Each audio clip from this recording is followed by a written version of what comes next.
নমস্কার বন্ধুরা, আজকে আমি অল্প সময়ে কম ঝামেলা ছাড়াই বানিয়ে দেখাবো কলকাতার স্টাইলে চিকেন বিরিয়ানি। চলুন শুরু করা যাক। প্রথমে আমি বিরিয়ানির মশলার জন্য কয়েকটা এলাচ, জাবিত্রি আর জায়ফলের একটা পাউডার বানিয়ে নিয়েছিলাম। তারপরে পেঁয়াজগুলোকে আমি কুচি কুচি করে কেটে গরম তেলে ভেজে আমি বেরেস্তাটা রেডি করে নিয়েছিলাম। এবার আমি চিকেনটা বানাবো। তার জন্য কড়াইতে তেল গরম করে পেঁয়াজগুলো লাল লাল করে ভেজে নিয়ে আমি ডাইরেক্ট কিন্তু চিকেনগুলো দিয়ে দিলাম। আর চিকেনগুলোকে ঠিক ততক্ষণই আমি এই তেল আর পেঁয়াজের সঙ্গে ভাজতে থাকবো যতক্ষণ না চিকেনের কালারটা কিন্তু এইরকম সাদা সাদা হয়ে না যায়। এই পর্যায়ে এসে আমি আদা, রসুন আর কাঁচা লঙ্কা বাটাটি দিয়ে চিকেনটাকে ততক্ষণ কষতে থাকবো যতক্ষণ না মশলার কাঁচা গন্ধটা চলে যায়। এবার আমি 4টে লবঙ্গ আর 4টে এলাচ অ্যাড করব, আর অ্যাড করব কাশ্মীরি লঙ্কার গুঁড়ো আর বিরিয়ানির জন্য বানানো ওই ভাজা মশলাটা। তারপর চিকেনটার সঙ্গে ভালো করে নাড়িয়ে চাড়িয়ে কষতে থাকবো। আর এই সময় কিন্তু আমি দিয়ে দেবো স্বাদ মতো লবণ। তারপর ভালো করে চিকেনটা কষানো হয়ে গেলে আমি এর মধ্যে দিয়ে দেবো ফেটিয়ে রাখা টক দই। আর এই সময় গ্যাসের ফ্লেমটা কিন্তু আমি একদম লো করে দেবো। তারপর দইটা যখন চিকেনের সঙ্গে খুব ভালোভাবে মিশে যাবে তখন আমি এই পর্যায়ে এর মধ্যে অ্যাড করে দেব কয়েকটা আলু। আর আলু অ্যাড করার পরে আমি এর মধ্যে আধা কাপ মতো জল দিয়ে দেব। আমি জলটা কমই দিলাম কারণ চিকেন থেকে এই সময় কিন্তু জল বেরিয়ে আসবে।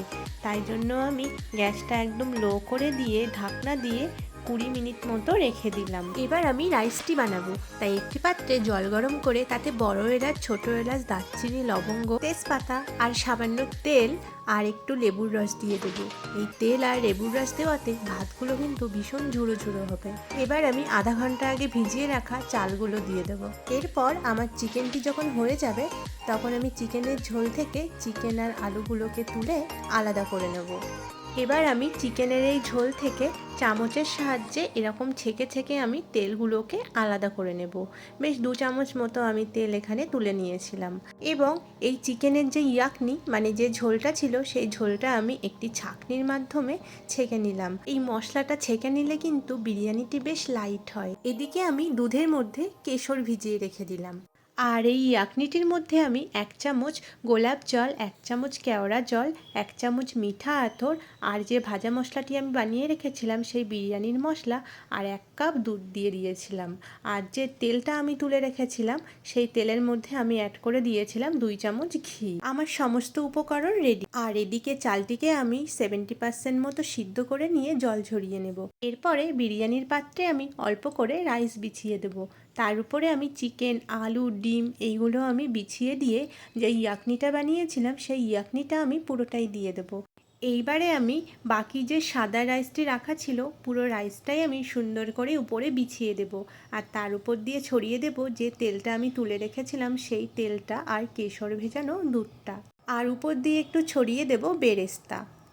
এরপরে একটা চাটু গরম করে তার মধ্যে কিন্তু আমি বিরিয়ানির কড়াইটা বসিয়ে দেব।